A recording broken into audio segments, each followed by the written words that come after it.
저를 한번 따라 사실까요? 9월 1일 날이 우리가 이제 9월 1일부터 4일까지 전도 신령 대보회를 합니다. 맞지요? 네.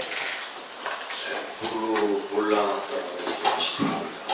9월 1일부터 4일까지 9월 1일 주일 저녁부터 9월 4일 수요일까지 전도 집회입니다. 전도 보회를 합니다. 다 참석하실 거죠? 네. 크게 해보세요. 다 참석하실 수 있죠? 네. 한 분씩 더 데리고 모시고 오실 수 있죠? 잘 못 알아들으셨나요? 한 분씩 더 모시고 오실 수 있으시죠? 역시 알아들으셔도 좀 뒤가 누구를 데리고 와야 되나? 우리 한번 따라합시다. 아프지도 말고 죽지도 말고 은혜 받읍시다. 옆사람에게 시작. 아프지도 말고 죽지도 말고 은혜 받읍시다. 앞뒤로 전원이 바꿔주세요. 자, 다시 앞뒤로 시작. 아프지도 말고 죽지 말고 이렇게 강렬하냐고요. 시대가 요청하는 것은 강렬한 겁니다. 여러분, 우리가 특정한 장소에 가서 보면 이런 문구를 볼 수 있습니다. 아름다운 사람은 머문 자리도 아름답습니다. 혹시 보셨습니까? 그런 글을 본 적이 있습니다. 아름다운 사람은 머문 자리도 아름답습니다. 우리가 세상을 살아가면서 뒷모습이 아름다운 사람이 있습니다. 뒷모습. 아니, 실루엣처럼 그 사람의 뒷모양이 아름답다는 것이 아니라 왠지 그 사람의 자화상이라고 그럴까요? 그 사람이 남기고 간 그 여운이 참 아름다운 사람이 있습니다. 깔끔한 사람이 있습니다. 근데 어떤 사람은 지저분한 사람이 있어요. 네. 이것은 대단히 중요한 의미를 갖고 있습니다. 우리의 모습이라고 하는 것은 또 다른 나를 보여주는 것이기 때문에 우리의 모습이 참 중요하다. 저는 그렇게 생각합니다. 예수님을 믿는 저와 여러분도 오늘 우리의 모습이 있어야 됩니다. 모습이. 그 모습이 지저분해야 할까요? 깔끔하고 아름다워야 할까요? 그건 말할 수 없이 아름답고 깔끔해야 되는 것이겠죠. 첫째 하나님 보시기에 사람들 앞에서 정말 아름다운 그 모습, 뒷모습이 참 우리에게 중요하다. 그렇게 말씀을 드릴 수 있겠습니다. 하나님의 말씀을 보면요, 하나님께서도 성경을 통해서 우리에게 하나님이 보시기에 심히 좋았더라. 창세기 보면 그 말씀이 있고요. 또 열왕기하라든지 역대하 쭉 읽어보면요, 하나님이 보시기에 악을 행함으로, 하나님이 보시기에 선을 행함으로, 하나님이 보시기에 정직히 행하였더라. 하나님 보시기에 계속해서 말씀하십니다. 물론 이것이 전부는 아니겠습니다만, 하나님은 우리의 모든 것을 다 꿰뚫어 보고 계십니다만은, 그러나 어떠한 부분의 모습을 하나님이 보고 계신다는 것은 이건 틀림없는 사실이라는 것을 우리가 깨닫게 됩니다. 오늘 본문의 말씀도 역시 선하고 복된 사람의 모습이 있는가 하면 악한 사람의 모습이 있다 하는 것을 우리에게 가르쳐주는 본문의 말씀입니다. 오늘 저는 이 말씀을 통해서 우리 모두가, 저를 포함한 우리 모두가 우리의 모습을 좀 발견하고, 우리의 모습이 어떤 모습으로 나아가야 할 것인가, 우리의 모습이 어떻게 비춰져야 할 것인가, 우리가 함께 고민하는 그런 시간이 되었으면 좋겠습니다. 오늘 본문 말씀을 읽다 보면 맨 처음에 복 있는 사람은 그렇게 시작을 합니다. 복 있는 사람. 이 복 있는 사람은 사실요, 성경 전체를 관통하고 있습니다. 창세기 인생을 창조하실 때에 인생이 아직 타락하기 전에 하나님께서 인생에게 복을 주셨습니다. 거기에는 선함도 지혜도 하나님의 능력도 모든 것이 다 하나님의 은혜 가운데 주님 보시기에 아름다운 모습으로 인생이 창조되었음을 말하고 있습니다. 또 예수님께서도 입을 열어서 맨 처음에 말씀하신 마태복음 5장 1절에서 3절의 말씀을 읽어보면 예수께서 입을 열어 가르쳐 이르시되 심령이 가난한 자는 복이 있나니, 이게 산상부훈의 처음입니다. 예수님이 목적 생애를 시작하시면서 많은 사람들을 불러 모아놓고 처음 하시는 말씀, 예수님이 입을 열어 가르쳐 이르시되 심령이 가난한 자 복이 있나니, 예수님이 하신 말씀입니다. 또 성경의 마지막 책인 계시록 1장 3절의 말씀을 보면 거기에 이 예언의 말씀을 읽는 자와 듣는 자와 그 가운데 기록하는 것을 지키는 자는 복이 있나니 때가 가까우니라. 성경 어디를 보아도 이 복되고 복되다라고 하는 사실은 성경 전체가 전해주는 중요한 주제입니다. 인생을 창조하실 때 하나님께서 복을 주셨습니다. 그러나 그 인생은 아담과 하와는 복을 거부했지요. 죄의 길에 서게 되었습니다. 복을 잃어버렸습니다. 잃어버린 복을 다시 되찾아 주시기 위해서 오신 예수님, 그분을 믿을 때 우리는 입을 열어 예수께서 가르치시되 심령이 가난한 자는 복이 있나니 그 복이 다시 회복되는 줄로 믿습니다. 요한계시록 역시 마찬가지입니다. 마지막 때가 가까웠으니 잃어버린 하나님의 복을 회복하라고 하는 하나님의 메시지인 줄로 믿습니다. 여러분, 성경의 시작부터 마지막 성경 요한계시록에 있는 말씀까지 전체를 아우르는 이 복에 관한 문제를 성경 중간쯤 되는 이 시편에서 시편을 여는 처음 관문을 복으로 시작한다는 것은 굉장히 의미 있는 그런 말씀이라고 생각이 되어집니다. 복이 있는 사람, 과연 이러면 이 복이 있다라고 하는 사람은 어떤 사람의 의미를 말할까요? 이 복이 있다라고 하는 어원을 찾아가 보면 원어적인 의미는 사실은 똑바로 걷는 것, 바르게 걸어가는 것, 뭐 이런 의미가 있습니다. 좀 더 구체적으로 말씀드리면 하나님의 율법 안에, 하나님의 말씀 안에 거하는 사람, 그래서 그 말씀 안에 들어와서 그 말씀 속에서 살아가는 사람, 이 사람을 성경은 복이 있다, 원어적 의미입니다. 원어적 의미는 이 복이 있다라고 하는 것은 하나님의 말씀 속에 사는 사람이 복이 있다라는 의미로 해석이 되어진다는 것입니다. 말을 바꾸면 우리 육신적으로 성공하고 잘되고 부자되고 떵떵거리고 사는 것이 곧 축복이 아니다라고 하는 것을 반증해주는 말씀이기도 합니다. 무슨 얘기냐면 우리가 하나님의 법도를 따라서 하나님의 도리대로 하나님 말씀에 순종하여 축복을 받고 우리가 잘 되는 것은, 형통하는 것은 하나님의 진정한 복이 될 수 있다고 하는 것을 가르쳐주는 말씀이라는 거죠. 무슨 얘기냐면 이런 겁니다. 마태복음 7장 24절 이하에 보면 두 건축자가 나옵니다. 두 건축자가 집을 두 사람이 같이 짓습니다. 한 사람은 반석 위에 집을 짓고 한 사람은 모래 위에 집을 짓습니다. 집을 지을 때는 몰랐습니다. 성경을 꼼꼼하게 보시면 아니 그냥 읽어 내려가셔도 금방 알 수 있는 건 뭡니까? 비가 나고 비가 오고 창수가 나고 비가 내리고 창수가 밑에서 올라오고 바람이 심히 부딪힙니다. 그때 건물이 어떻습니까? 무너지되 심히 크게 무너졌다 성경은 기록하고 있습니다. 그러니까 우리가 육신적으로 볼 때 성공했네, 출세했네, 잘 나가네, 그거 진정한 축복이 될 수 없다는 겁니다. 시련의 비바람이 몰아치면 한순간에 무너져 버립니다. 여러분 지금 보십시오. 권력을 쥐고 흔들었던 사람들이 줄줄이 엮여져 나와서 청문회랍시고 하고 뭐 감옥에 들어가신 분이 뭐 들어갔다 또 들어가는 분이 있고, 이게 무슨 그게 출세입니까? 그게 성공입니까? 많은 사람들 앞에 손가락질 받고 지탄받고 말은 안 하지만 말로 할 수 없는 원망, 조롱. 여러분 그렇게 해서라도 출세하고 성공해야 합니까? 그것이 인생의 목적입니까? 성경은 오늘 우리에게 분명히 가르쳐주고 있습니다. 복 있는 사람과 악인의 모습이 어떠하다는 것을 우리에게 가르쳐주고 있습니다. 오늘 저와 여러분이 우리의 모습을 점검하는 시간이 되었으면 좋겠습니다. 여러분 오늘 우리의 삶 속에서 우리의 모습이 오늘 그리스도인다웠게 비춰질 때 하나님이 영광을 받으시는 줄로 믿습니다. 그렇습니다. 오늘 마태복음 7장 24절 이하에 있는 두 건축자처럼 모래 위에 지은 사람과 반석 위에 집을 지은 사람의 결과가 나타났듯이 지금 당장 성공하고 출세한 것 같으나 그것이 진짜 성공과 출세가 될 수 없는 것은 시련의 비바람, 즉 마지막 때에 하나님께서 이 땅에 오셔 의의 심판장 되시는 주님이 오셔 심판하실 때 그것이 모래 위에 주주돌인지 반석 위에 주주돌인지 알 수 있다는 것이죠. 우리가 잘 아시는 히브리서 9장에 있는 말씀, 사람이 한 번 죽는 것은 정한 이치로되 죽음 이외에는 하나님의 심판이 있다. 우리에게 엄중하게 경고하고 있습니다. 그러므로 오늘 복이 있는 사람의 모습은 세상적 육적인 축복이 아니라 영적인 축복, 즉 하나님의 말씀 안에 거하고 그 말씀 안에서 성공한 인생, 그 사람이 반석 위에 집을 지은 지혜로운 건축자라고 하는 것을 우리에게 들려주는 말씀입니다. 여러분 그럼 복 있는 사람은 어떤 사람입니까? 복 있는 사람의 5가지 모습을 우리가 이 오늘 시편 1편에서 볼 수 있습니다.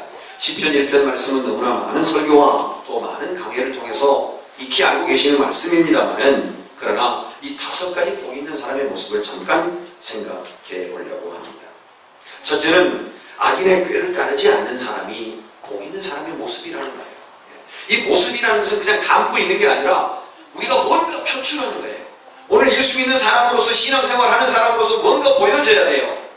오늘 저도 그렇고, 목사는 목사답게 보여줘야 되고, 집사님은 집사님답게, 권사님은 권사님답게 보여줘야 되는 거예요. 성도님은 성도님답게 보여줘야 되는 거예요. 이것이 모습이에요. 그 집사님 모습이 너무, 주인 모습이 너무 아름답다. 그런 모습이 오늘 저와 여러분에게 비춰지기를 축원합니다. 첫째, 악인의 꾀를 따르지 않는다는 거예요. 여러분, 꾀라는 건 뭡니까? 꾀? 자기 생각이죠. 자기 판단이죠. 지혜롭게 생각하는지 모르지만, 글쎄요, 뭐 약간 지혜로울 수도 있겠지만은, 그러나 엄밀히 따져보면 꾀라고 하는 것은 긍정적인 사용보다는 부정적인 사용이 더 많이 되어지고 있다는 것을 생각하면, 이 꾀라고 하는 것은 인간적 자기 생각과 자기 판단, 그것을 아마 의미하고 있다고 볼 수 있습니다. 그러니까 모든 것을 왜요? 합리화시키고. 제가 오늘 아침 새벽에도 그런 말씀 드렸습니다. 사람이 마음이 있으면요, 마음이 있으면 뭔가 할 일이 보여요. 그러잖아요? 할 일이 보입니다. 그런데 하기가 싫어요. 그러면 자꾸 뭐가 보여요? 핑계거리가 보여요. 이 핑계대보고 저 핑계대보고, 저 핑계대고 이 핑계대고. 마음이 없으면 핑계가 없어요. 그런데 마음이 있으면 내가 할 일이 무엇인지 금방 알아요. 사실이죠? 맞습니다. 그렇습니다. 여러분, 악인의 꾀를 따르지 않는다는 것은 자기의 생각과 자기의 판단 다 내려놓는다는 거예요. 이거 내려놓을 때 복 있는 사람의 모습이 된다는 거예요. 여러분, 가정에서도 내려놓는 훈련을 많이 하십시오. 부부간에도 모습이 아름다워야 사랑하는 거 아니겠습니까? 이성간에도 사귀는데 모습이 나를 생각해주고 나를 사랑해주는 그런 모습이, 자태가 보이지 않으면, 그런 모습이 보이지 않으면 사랑할 수 없지 않습니까? 친구지간에 마찬가지 아닙니까? 동료, 직장생활, 여러분, 뭐 노래도 있지 않습니까? 여러분, 하여튼 우리의 모습이 어떻게 비춰지느냐에 따라서 우리가 하나님 앞에서 우리의 모습이 평가되어야 된다고 하는 사실을 기억하시기 바랍니다. 우리 자신의 생각, 판단을 내려놓아야 된다는 겁니다. 이게 악인의 꾀를 따르지 않는다는 첫 번째의 복 있는 사람의 모습입니다. 두 번째, 죄인들의 길에 서지 않는다는 것입니다. 죄인들의 길에 서지 않는다. 그럼 어떻게 살지요? 여기에 이 말씀의 의미는요, 죄인들과 함께 동행하지 않는다, 그런 말이 아닙니다. 만약에 그렇다면 여러분, 줄을 딱 그서가지고 뭐 이렇게 줄을 내가지고 이쪽은 선한 사람, 이쪽은 악한 사람, 이렇게 해서 살아야 되잖아요. 윗마을에는 뭐 좋은 사람, 아랫마을에는 나쁜 사람, 그렇게 삽니까? 여기에 죄인들의 길에 서지 않는다라는 말의 의미는요, 동행하지 않는다는 말이 아니라 그 사람들의 뜻에 동조하지 않고 묵인하지 않겠다, 그 말이에요. 나쁜 일을 하는데 동조하지 않겠다는 거예요. 바르지 못한 거에 동조하지 않겠다는 거예요. 즉, 묵인하지 않겠다는 거예요. 당신 그거 잘못됐어. 하나님 기뻐하시잖아요. 하나님 기뻐하시는 그런 생각을 하십시오. 하나님이 기뻐하시는 행동을 하십시오.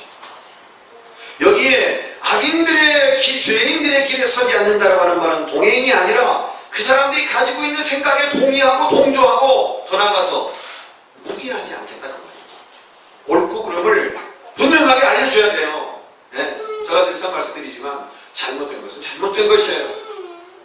자식이 도둑질해 왔는데, 아이고 너는 참 하나님께서 어떻게 그런 은사를 주셨다니, 넌 참 특별한 은사를 받았구나, 좋은 것으로 많이 훔쳐오길 바란다, 그런 부모 있어요? 이런 나쁜 녀석, 내가 너에게 그렇게 가르쳐, 세상을 그렇게 살아서 네가 어떻게 돼? 그렇게 하는 결과는 철장 감옥에 가는 길밖에 없어. 그렇게 하면 안 되는 거야, 나쁜 거야. 절대 그래서는 안 돼. 정직하게 살아야지. 그래야 되는 거 아니겠어요? 악인의 길에 서지 않는다는 말은 동행이 아니라 동조하지 않고 묵인하지 않겠다는 거예요. 그러나 참 조심해야 될 부분도 있죠. 말씀에 이 말씀만 있나요? 내 눈 속에 든 들보는 보지 못하고 남의 눈에 든 뒤를 보고서 말하는 사람 어리석다고 하지 않습니까? 오늘 우리가 그런 지혜도 있어야겠지만 좌우간에 오늘 시편 1편에서 죄인의 길에 서지 않는 이 복 있는 자의 모습은 동행이 아니라 동조하지 않고 묵인하지 않고 동의하지 않겠다. 그런 모습으로 살아갈 때 우리는 복 있는 자의 모습이 된다는 겁니다. 세 번째, 오만한 자의 자리에 앉지 않는다. 그 말씀은 또 어떤 의미일까요? 그것은 자기 자만이나 또는 비정상적인 삶의 자리, 바르지 못함, 이런 것을 의미합니다. 정당하게 수고의 대가를 얻고 정당하게 때가 되어서 승진하고 정당하게 능력과 실력으로 승진하고 아부와 결탁이 아니라 그렇지 않습니까? 뭐 비벼가지고 어떻게든지 그 위기를 모면하고 저 사람한테 잘 보여서 뭐 말도 있잖아요. 실컷 놀다가 사장이 오면 망치 들면 사장이 오고 뭐 실컷 일하다가 잠깐 앉아 쉬는데 사장이 어떻게 보면 극명하게 참여하는지 모르지만 알 사람은 다 알아요. 은연중에 그것이 오래가지 못해요. 금방 다 알게 됩니다. 성실하게 일한 사람과 그렇지 못한 사람을 금방 구별하게 그런 기회가 또 그런 때가 오는 거예요. 성실한 것은 변함없이 없기 때문입니다. 여러분, 복 있는 사람의 모습은 오만한 자리에 앉지 않는다는 것은 비정상적인 삶의 자리로 나아가지 않는다. 바르지 못한 길에 서지 않겠다 그 말입니다. 바르지 않는 자리에 앉지 않겠다 그 말입니다. 돈을 많이 받고 그 자리에 나쁜 자리니도 덜컥 주지 않고 이런 복 있는 사람의 모습은 오만한 자의 자리에 앉지 않는 모습이 복 있는 사람이라고 말하고 있습니다. 세상을 살아가는 세력은 때로는 말이에요. 살다 보면 성공하고 싶고 출세하고 싶은 것이 인지상정 아닙니까? 출세하고 싶고 성공하지 않은 사람이 어디 있어요? 어렵고 힘든데 돈이 보여요. 돈이 보여요. 주일날 한번 빠져먹으면 빼먹으면 돈이 좀 될 것 같아요. 돈을 벌 것 같아요. 근데 하나님의 백성은 하나님 그렇게 방법을 없주시지 않았어요. 만나를 채우시는 방법을 기억하시길 바랍니다. 예수 믿는 사람은요 절대로 주일 잘 지키면 지키만큼 더 큰 축복을 주시는 줄로 믿습니다. 돈 앞에서 우리가요 참 작아지는 게 사실이에요. 그렇잖아요. 돈 때문에 우리가 많이 혼란스럽고 흔들릴 때가 있어요. 여러분 그럴 때 오늘 우리의 모습을 점검하는 그런 기회가 되어주시기를 축원합니다. 여러분 마틴 루터라고 하는 종교개혁자가 있습니다. 이 유명한 종교개혁자는요 그의 저서에 그렇게 글을 쓰고 있습니다. 여러분 새가 머리 위로 날아가는 것을 우리는 막을 수는 없습니다. 그러나 새가 내 머리 위에 집을 지을 수 없고 집을 짓게는 해서 안 됩니다. 새가 내 머리 위로 날아가는 것은 막을 수가 없지만 내 머리에다가 새가 집 짓게 하는 것은 우리가 막을 수 있잖아요. 아멘이십니까? 나쁜 생각이 진행할 수 있습니다. 잘못된 생각이 진행할 수 있습니다. 혼란스러움이 순간적으로 돈과 명예와 출세가 진행할 수 있습니다. 그러나 그것이 내 머릿속에 집을 짓게 해서는 안 된다는 거예요. 복 있는 사람의 모습, 오만한 자의 자리에 앉았습니다. 네 번째, 복 있는 사람의 모습은 여호와의 율법을 즐거워하는 사람의 모습. 이 말씀은 무슨 말씀일까요? 삶의 원칙이 있다는 겁니다. 삶의 원칙. 태도에 따라서 모든 일을 결정해 가는 것처럼 말입니다. 오늘 우리가 어떤 상황이 우리에게 있다 할지라도 그 상황 속에서 우선순위를 결정하는 것만큼 중요한 일은 없습니다. 여러분 삶 속에 복 있는 사람의 모습으로 살아가고 계십니까? 복 있는 사람은 삶의 우선순위가 있습니다. 예배드리는 일, 말씀 중심, 하나님 중심의 삶을 살아가는 그 우선순위 말입니다. 여러분 안중근 의사 오록 중에 중요한 좋은 구절들이 많이 있는데 그 중에요 안중근 의사가 제가 애용했던 그 오록이 있습니다. 바로 그 뭐냐면 이 일을 보거든 이것이 바른가 생각하는 겁니다. 이게 뭐냐면 견, 리, 사, 의 그러니까 이로운 것을 보고 이득이 생기면 이 이득이 바른 것인가 아닌가를 보라는 겁니다. 견미 생각사점 바른 자. 그러니까 견미 사 생각하고 의론가를 생각하는 겁니다. 사의 견미 사의 이렇게. 또 하나는요. 정의를 보면 정의를 생각하면 또 위태로움을 보면 정의를 생각하고 목숨을 버리라는 겁니다. 이것이 바로 견위수련이죠. 견위수련. 위태로움을 보거든 목숨을 주라는 겁니다. 목숨을 주라는 거예요. 참 말의 의미가 대단히 있습니다. 여러분 오늘 우리가 세상을 살아가면서 이처럼 이득이 생기면 이것이 정당한 것이다. 바른 것이다. 지위고하를 막론하고 이렇게 산다면 세상은 참 평상심을 잃지 않고 순조롭게 잘 그렇게 흘러가고 돌아갈 수 있을 것 같습니다. 사람들이 한순간에 적체해 있는 부분에서 이와 같이 이로움을 보거든 정의로움을 생각하고 위험에 처하거든 생명을 주라고 하는 이 안중근 의사의 어록처럼 오늘 우리가 그런 삶을 산다면 삶의 어떤 순간이 있다면 우리의 삶이 더 향상적으로 복의 근원이 되는 삶을 살 수 있지 않겠냐 하는 얘기입니다. 여러분 다섯 번째 복이 있는 사람의 모습은 모든 일이 다 형통하다는 겁니다. 모든 일이 다 형통하다는 겁니다. 여러분 제가 언젠가 작년인가요? 제가 그런 말씀을 많이 강조했는데요. 사람이 너무 따라해보시더라고요. 뜻을 정하면 목표를 정하면 가는 길이 보다 쉽습니다. 그 말의 의미는 여러분 아시겠죠?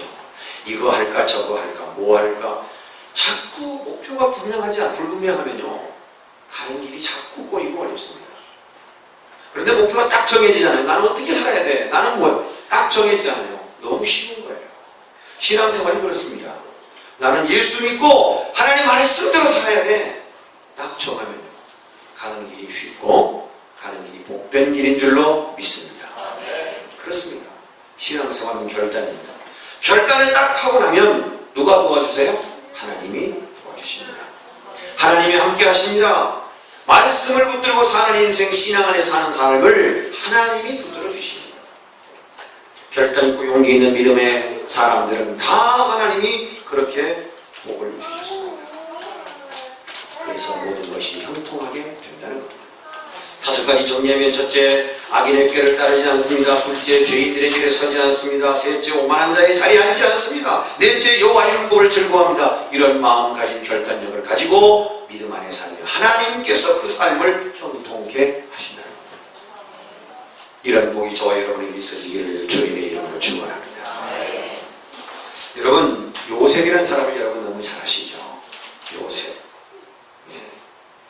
여러분 요셉 장세기 49장 23절 24절을 보니까요 거기 이런 말씀이 있어요. 활 쏘는 자가 그를 학대하며 적개심을 가지고 그를 쏘았으나 요셉의 팔은 도리어 부세며 그의 팔은 힘이 있으니 이는 야곱의 전능자 이스라엘의 반석인 목자의 손을 힘입음이라. 여러분 그래서 요셉은요 무성한 가지가 담장을 넘어가는 야곱이 요셉에게 복을 축복해주는 기도처럼 정말로 요셉의 넝쿨은 요셉의 가지는 담장을 넘어갔습니다. 이스라엘을 넘어 애굽 땅으로 가지가 넘어갔고 그곳에서 총리 대신이 된 이 요셉의 무성한 가지. 이 무성한 가지가 주는 비결이 어디에 있습니까? 바로 요셉처럼 시편 1편에 기록된 말씀과 같이 그렇게 산 사람도 또한 드물 것입니다. 여러분 요셉은 우리가 드린 말씀처럼 악인의 꾀를 따르지 않았습니다. 죄인들의 길에 서지도 않았습니다. 오만한 자의 자리에 앉지도 않았습니다. 그러지 않습니까? 모함이 오고 많은 사람들이 요셉을 죽이려고 하고 그러지 않았습니다. 그러나 절대 격퇴하지 않습니다. 오직 여호와의 율법을 즐거워했고 하나님 중심으로 살았습니다. 살아계신 하나님을 늘 그를 의지했습니다. 결과적으로 그의 삶은 형통하게 되었습니다. 사랑하는 성도 여러분, 오늘 우리가 어떤 상황에 놓이든지 오늘 우리가 하루하루 살아가는 삶의 모습 속에서 예수님을 믿는 자의 모습이 보여지기를 축원합니다. 그럴 때 하나님께서 우리에게 형통한 길을 열어주실 것입니다. 요셉처럼 신앙의 믿음의 귀한 근원지가 되시는 예수 그리스도 하나님을 의지하면서 나아가게 될 때에 우리에게 큰 신복을 허락해 주실 줄로 믿습니다. 여러분, 요셉이 어떻게 해서 그렇게 형통한 삶을 살 수 있었을까요? 그것은 요셉의 삶의 근원지가 하나님께 있었다는 사실입니다. 런던에 가면 테임즈 강변에 큰 재판소가 있고 그 재판소 바로 뜰 뒤에 감옥이 있다고 합니다. 뭐 제가 가보지는 않았습니다만 이 테임즈 강이라고 하는 큰 강이 있는데 그 강에 바로 강변에 재판소가 있고 그 뒤에 감옥이 있는데 그 바로 재판소 앞뜰에 아주 귀한 포도나무가 한 그루 있다고 합니다.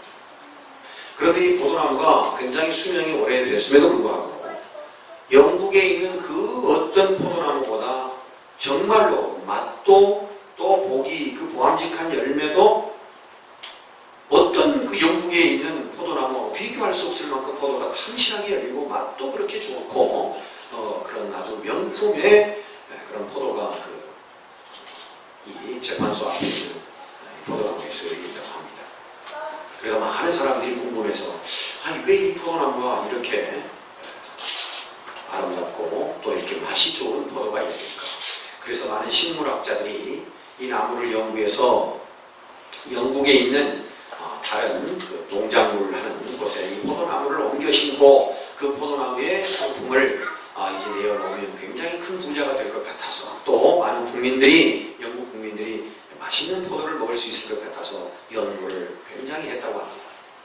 그런데 번번이 이 나무를 잘라서 옮겨 심어봐도 여기에 심겨진 이 나무의 포도 열매처럼 맛있는 포도 그런 그 포도가 열리지를 않는다고 합니다. 그래서 왜 그런가 하고 오랫동안 연구를 했는데 딱 한 가지 놀라운 것은 이 포도나무가 이 재판소 밑을 통과하고 교도소 통과해서 아까 말씀드린 대로 김지강이라고 하는 이 강 중앙 복판에 뿌리가 박혀 있다고 하는 사실입니다.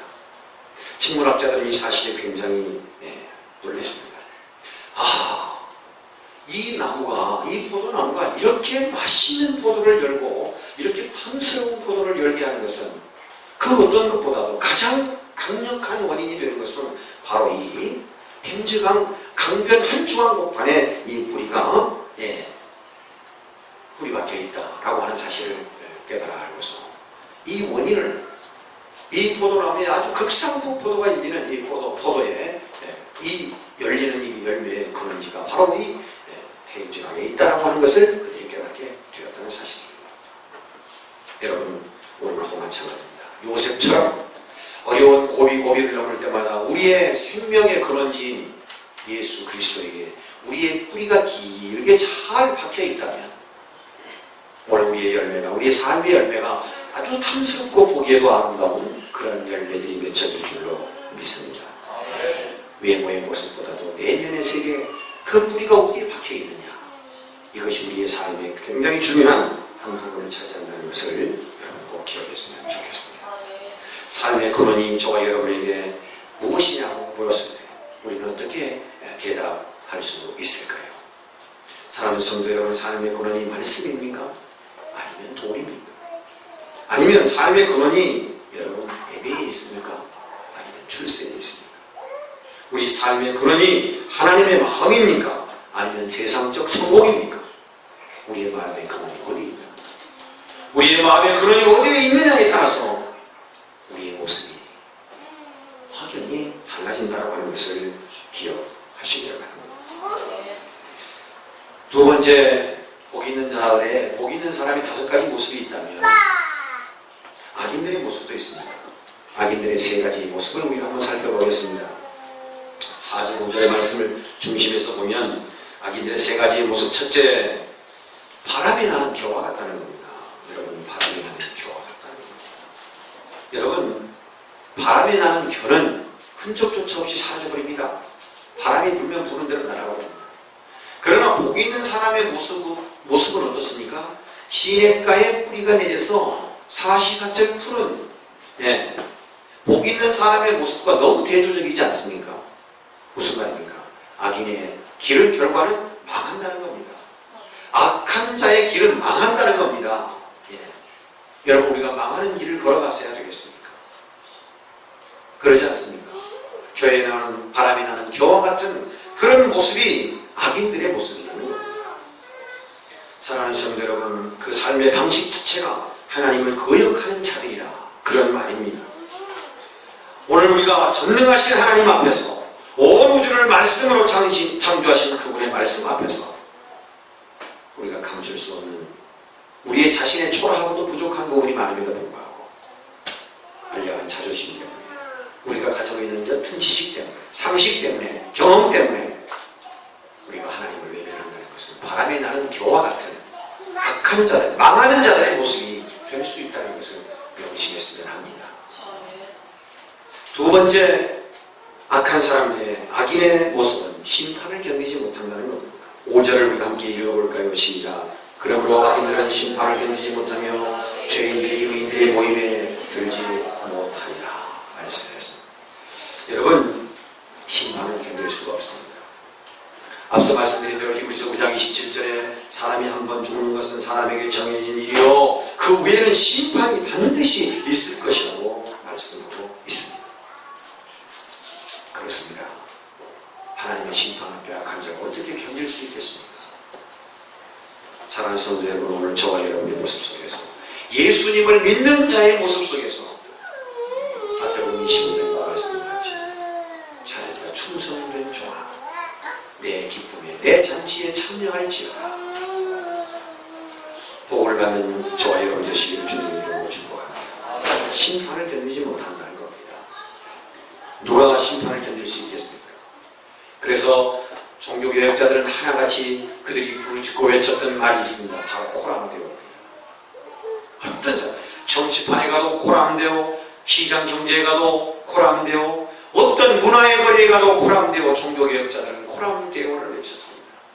정치하는 자들 앞에서도 여러분 하나님 앞에서 선한 양심으로 정직하게 정치를 해야 합니다. 경제를 움직이는 자들 앞에서도 코람데오 하나님 앞에서 깨끗한 정치, 경제를 운영해야 합니다. 문화의 거리에 서서도 종교개혁자들은 코람데오를 외쳤습니다. 하나님 앞에서 하나님 앞에 의로운 자가 하나님 앞에 복을 받는다. 코람데오를 외쳤습니다. 오늘 저와 여러분의 모습들이 코람데오 하나님 앞에서 행해지는 모습들이 되어지시기를 축원합니다. 5절의 말씀 보니까 그들은 의인의 회중에 들지 못한다. 그렇게 기록하고 있습니다. 죄인들이 의인들의 모임에 들지 못한다. 여러분, 여기서 의인들의 모임은 어떤 것일까요? 거룩한 공동체, 교회 공동체를 말하는 것 아니겠습니까? 오늘 교회는 거룩하고 복된 자리입니다. 오늘 이 예배드리는 이 장소, 예배드리는 저와 여러분의 이 모임이야말로 가장 큰 축복의 장소이고 가장 큰 축복의 시간인 것을 믿으시기 바랍니다. 이 자리만큼 복되고 이 자리만큼 거룩한 자리가 어디에 있습니까? 이 거룩한 자리에 들어올 수 없다는 겁니다. 더 나아가서 천국에도 들어가지 못한다는 겁니다. 요한계시록 7장 9절 이하에 보니까 이 루엘에가 보니 각 나라와 족속과 백성과 방 안에서 아무도 능히 셀 수 없는 큰 무리가 나와 흰옷을 입고 손에 종려가지를 들고 보좌 앞과 어린 양 앞에서 큰 소리로 외쳐 가로되 구원하시니 보좌에 앉으신 우리 하나님과 어린 양께 있도다 하니 모든 천사가 보좌와 장로들과 내 생물의 주위에 서 있다가 보좌 앞에 엎드려 얼굴을 들고 하나님께 경배하여 이르되 아멘. 찬송과 영광과 지혜와 감사와 존귀와 권능과 힘이 우리 하나님께 세세토록 있을지어다. 아멘. 마지막 날 천국에 들어가는 자, 그 자가 누구입니까? 망할 악한 자의 모습입니까? 복을 받을 오늘 예수 믿는 사람의 모습입니까? 저는 이 말씀의 서두를 복 있는 사람은 그 말은요, 예수 믿는 사람은 그 말과 같습니다. 여러분, 다시 말씀을 환원하면 예수 믿는 사람의 모습은 악인의 길을 쫓지 않고, 예수 믿는 사람은 죄인의 길에 서지 않으며, 예수 믿는 사람은 오만한 자의 자리에 앉지 않으며, 예수 믿는 사람은 여호와의 율법을 즐거워하니 예수 믿는 사람은 다 형통하리로다. 아멘 하세요. 예수 믿는 사람은 다 형통하리로다. 이곳에 그렇게 비춰져야 할 것입니다. 인생에 두 가지 길이 있습니다. 여러분, 우리가 어떤 길을 선택해야 하겠습니까? 악한 자, 망한 자의 길을 선택해야 하겠습니까? 여러분, 역사는 말하고 있습니다. 악한 자들이 얼마나 그 최후가 비참한지. 여러분, 세계 역사상, 기독교 역사상 가장 악랄한 왕이 있었는데 로마의 네로 왕입니다. 얼마나 악독했는지요. 로마 시내에다 불을 질러버리고요. 그 불길 속에서 살아오겠다고 이리 피하고 저리 피하고, 그 로마 시민들이 말이에요, 그 불길에 쌓여가지고 살아보겠다고 아우성을 치고 이리 튀고 저리 튀고 어린 아이를 구해하고 울고 말이에요. 그렇게 튀어가는 그 모습을 자기 궁궐에서 내려다보고 술을 마시면서 시를 지었다는 사람이 네로 왕입니다. 네로 왕자. 여론이 들끓자 기독교인들이 불을 질렀다고 뒤집어 씌우지 않습니까? 그리고는 기독교인들 한 사람씩 불려다가 실험 삼아줍니다. 스팀에다가 사람을 쪄보기도 하고, 피를 얼마만큼 흘려야 죽는가도 보고, 사람의 껍질을 어느 정도까지 벗겨야 죽는가도 보고, 어느 부위를 얼마만큼 깊게 찔러야 죽는가도 보고, 사람을 죽이는 연습을 사용했던 사람 네로입니다. 역사를 말합니다. 나이 31살에 여러분 어떻습니까? 로마 시민들의 반기가 일어나고 스페인의 총독 갈바가 거기에 반기에 합류하면서 네로 황제를 무참하게 짓밟아버립니다. 자기가 죽고 싶은데 죽지도 못하고 자기 궁궐에 아부하고 자기 비유를 따르던 모든 신하들은 다 도망가버리고 자기 혼자 치료를 맞이합니다. 비참하게 죽습니다. 나이 31살에 얼마나 젊은 나이입니까? 악한 사람의, 망하는 사람의 모습은 이와 같이 최후가 비참합니다. 그는 황제 위에 오른 지 14년 동안 그런 철권적인, 합권적인 그런 권력을 행사했는지 모르겠습니다만, 그러나 그의 최후를 비참했습니다. 악한 자의 모습, 망한 자의 모습은 비참합니다. 하나님이 결코 용납하지 않으시기 때문입니다. 이제 우리는 두 길 앞에 서 있습니다. 예수 믿는 사람, 복 있는 길, 형통한 길에 설 것인가, 망하는 길, 악인의 길에 서 있을 것인가. 오늘 우리는 선택해야 합니다. 우리가 선택하지만 결과는 너무 다르다는 것을 우리가 기억해야 할 것입니다. 성도들의 길에 하나님께서는 그들의 길을 인정해 주신다고 말씀하고 계십니다. 복 있는 사람, 형통한 삶의 길을 걷는 자들을 하나님이 붙들어 주시고 그들과 함께 동행해 주신다고 말씀하고 계십니다. 91편 14절 15절 말씀을 보니까 하나님이 이르시되 그가 나를 사랑한즉 내가 그를 건지리라. 내가 그가 내 이름을 안즉 내가 그를 높이리라. 그가 내게 간구하리니 내가 그에게 응답하리라. 그들이 환난 당할 때에 내가 그와 함께 그를 건지고 영화롭게 하리라. 아멘. 하나님을 인정합시다. 하나님을 인정하시면 너는 범사의 그를 인정하라. 그리하면 여호와 하나님께서 너의 길을 지도하십니다. 범사의 하나님을 인정하면 하나님께서 우리의 길을 지도해 주신답니다. 하나님께서 자기를 사랑하는 자를 건져주시고 자기의 이름을 인정하고 고백하는 자를 높여주십니다. 그에게 간구하는 자에게 응답해 주시고 환난 날에 그와 함께 하시고 그를 건지시고 최후에는 그를 영원히 해주신다는 말씀을 믿으시기를 바랍니다. 우리는 이 축복된 길을 걸어가야 합니다. 형독할 때 자만하지 말고, 권고할 때 낙심하지 말고, 언제든지 어느 때든지 주님만 붙들고 살아가야 합니다. 그리하면 하나님께서 책임져 주실 것입니다. 시냇가에 심은 나무가 시절을 쫓아 과일을 맺는 것처럼 하나님께서 우리의 삶을 그렇게 책임져 주신다는 사실입니다. 마태복음 7장 13절 14절에 좁은 문으로 들어가라. 멸망으로 인도하는 문은 크고 그 길이가 넓어 그리로 들어가는 자가 많고 생명으로 인도하는 문은 좁고 길이 협착하여 찾는 자가 적다고 말씀하고 있습니다. 사랑하는 여러분, 넓은 길로 가야 합니까? 좁은 길로 가야 합니까? 좁은 문으로 가야 합니까? 넓은 문으로 가야 합니까? 말씀드린 것처럼 선택은 우리가 하지만 결과는 엄청나게 다르다는 것을 기억하시길 바랍니다. 역사 가운데 다윗의 길이 있는가 하면 북쪽 이스라엘의 멸망의 길을 걸었던 여로보암 왕의 길이 있다고 하는 사실입니다. 하나님이 인정하는 다윗의 길이 있는가 하면 하나님이 원치 아니하는 사울의 길이 있더라고요. 두 종류의 길, 두 종류의 사람. 두 청년이 이런 얘기 저런 얘기하고 주일날 교회 앞을 지나가게 되었습니다. 한 청년은 교회에 들어가서 예배드리고 가자고 그렇게 주장합니다. 그러나 다른 한 청년은 오래간만에 휴일인데 이대로 가서 술집에 가서 술 한잔 먹고 재미있게 더 여흥을 즐기다가 헤어지자고 그렇게 이야기합니다. 둘이 교회 앞에서 옥신각신 합니다. 교회를 들어가자. 안 된다. 오래간만에 휴일인데 저기 술집 가서 한 잔 더 하자. 한참 실갱이를 하다가 의견이 맞지 않아서 흩어졌습니다. 한 사람은 교회를 들어가고 한 사람은 술집에 갔습니다. 세월이 흘렀습니다.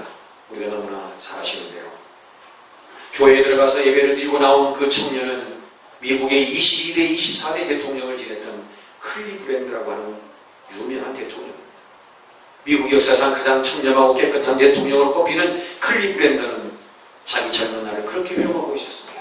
내 사랑하는 친구와 함께 교회 앞에서 서성거리면서 교회 가서 예배드리고 가자고 그렇게 권유했지만 친구는 끝내 술집으로 향했고 나는 교회 가서 예배드리고 하나님 말씀을 중심으로 하나님의 말씀에 사로잡혀서 그렇게 살았더니 하나님께서 나를 2번씩이나 미국의 대통령으로 세워주셨다고. 자기 친구는 교회 앞에 서성거리다가 끝내 자기 주장대로 술집에 가서 술을 마시고 하루를 보내고 그런 세월이 흘러 머리가 똑똑해서 변호사가 되었지만 뇌물 사건에 연루가 되어서 계속해서 감옥에서 그런 생활을 보내고 있어야 했다고 하십시오. 클리브랜드 대통령이 당선이 되는 그날 모든 신문은 대서특별을 해서 감옥에까지 그 신문이 들어왔습니다. 자기 친구가 대통령이 된 것을 그는 감옥 안에서 있게 되고 눈물을 흘리게 되었습니다. 선택의 결과는 사뭇 다름이 있다는 것을 꼭 기억했으면 합니다. 우리가 선택하는 일이지만 그 선택한 결과가 이처럼 엄청나게 크게 다를 수 있다는 것은 참으로 선택이 중요하다는 것을 남들이 주는 중요한 일이라고 생각합니다. 여러분 말씀을 맺겠습니다. 요한계시록 1장 3절의 말씀을 우리가 너무나 잘 압니다. 이 예언의 말씀을 읽는 자와 듣는 자와 그 가운데 기록한 것을 지키는 자는 복이 있나니 때가 가까우니라. 말씀을 읽는 자와 듣는 자, 지키는 자가 복이 있다. 때가 가까우니라. 기도하겠습니다. 사랑의 아버지 하나님, 주님, 우리가 복이 있는 자의 모습으로 살아가고 있습니다. 아니면 망하는 자처럼 악인의 길에 서서 그런 모습으로 살아가고 있습니다. 하나님, 우리의 모습을 점검하게 하여 주시옵소서. 우리가 선택하지만 그 길의 끝이 너무 다름을 아버지 우리가 기억하게 하옵소서. 예수님 이름 받들고 기도합니다. 아멘.